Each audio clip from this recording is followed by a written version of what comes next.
Welcome to the Whiskey Explorer. Thanks so much for tuning in for another episode, guys. And tonight we have got a very interesting bottle to review. We have got the Thomas S. Moore finished in Cabernet Sauvignon casks.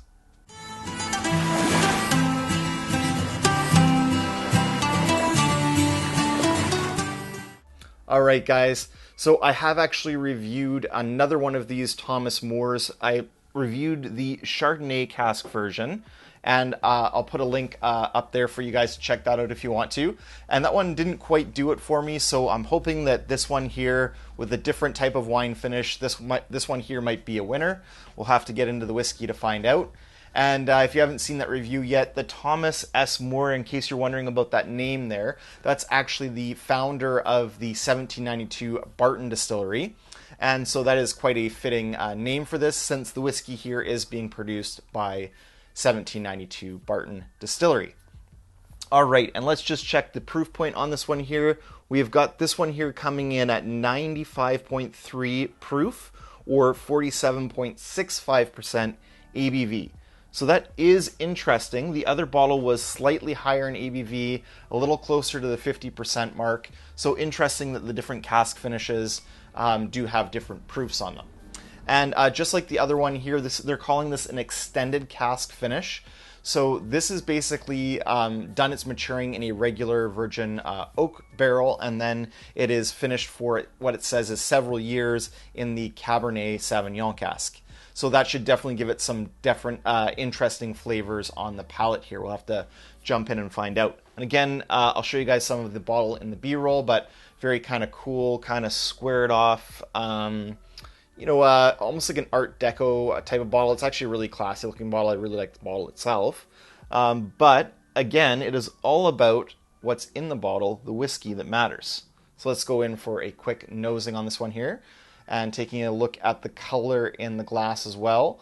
Definitely a very healthy Explorer pour right there. This one here is actually lighter than the last one. So this is definitely a medium brown, but it's headed more towards the kind of yellow straw tones than it is towards the red. The other one was like a very rich kind of red, almost like a mahogany color.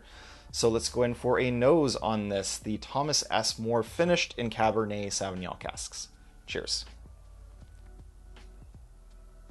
Oh wow, I'm really liking the nose on this much more than the other one already. This has like, I want to say almost youthful, like unripened strawberry notes and vanilla cream on the nose for days. This is like a really nice nose, really sweet, kind of almost confectionery candy-like nose, cotton candy maybe. Yeah, almost like strawberry chocolate milk, like that strawberry quick stuff you used to drink as a kid. That's kind of maybe not the best note for some people, but really nice. Yeah, that's really all there is on the nose there, guys. There isn't a lot of depth here, but it is like a really sweet kind of candied nose. So let's go in for a try on the palate. Cheers.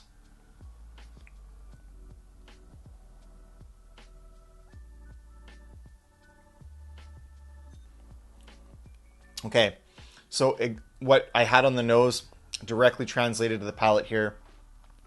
This is like that sweet kind of strawberry note mixed in with vanilla cream.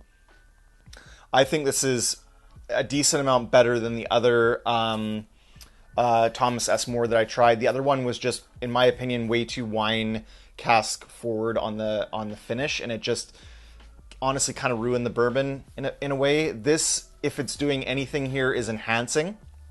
So this is a really fruity, fruit forward, syrupy kind of strawberry vanilla cream palate. Mid palate is all like caramel and brown sugar, vanilla. Very kind of nice sipping experience on this one.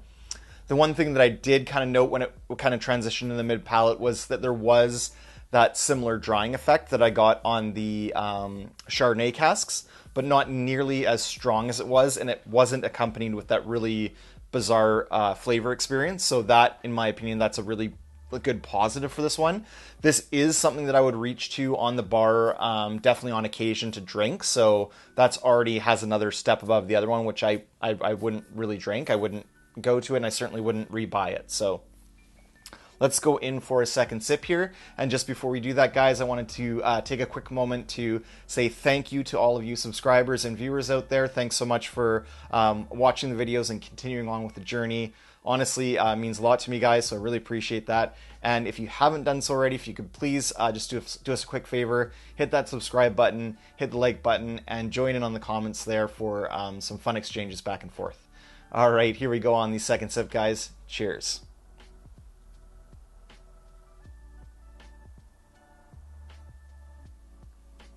Yeah, nice, sweet, fruity arrival, strawberries, cherries, vanilla cream, a nice transition to some charred oak in the mid palate. Actually really welcoming here.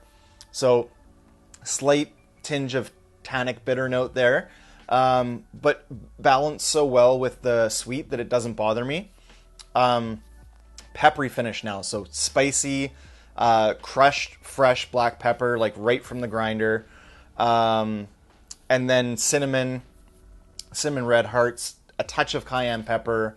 Definitely a nice, spicy, and interesting, very engaging finish on this. So for me, this is kind of got two things going for it. It's more delicate than the other one, so it's more nuanced in a way, but it's also, in my opinion, a lot more complex. There is more going on in this dram than the other one. The other one was kind of started in a similar direction, but more of a dark cherry type thing, and then it really went towards that funky wine cask finish, and it kind of hung out and stayed there for the mid palate and finish, whereas this goes through some nice transitions and it gives you a nice finish. So this would get a recommend for me. I do feel confident in recommending this one. But again, if you're on the fence at all, I would definitely go get a bar pour of this. I do believe these ran about $75 US, so it's a little bit more of an expensive bottle, especially for the proof point. I mean, I do know they're using those extra casks, so that, you know, costs them some money as well. But yeah, you do want to make sure it's a bottle that you're going to enjoy. Yeah, again, can't get these here in Canada, but you may be over in the States and be doing some bourbon hunting. So if you're going to go for one of these Thomas Moores, this is one I can recommend. All right, guys, and that'll conclude this review of the Thomas S. Moore finished in Cabernet Sauvignon casks. Until next time, may your sails be full and your drams be fuller. Cheers.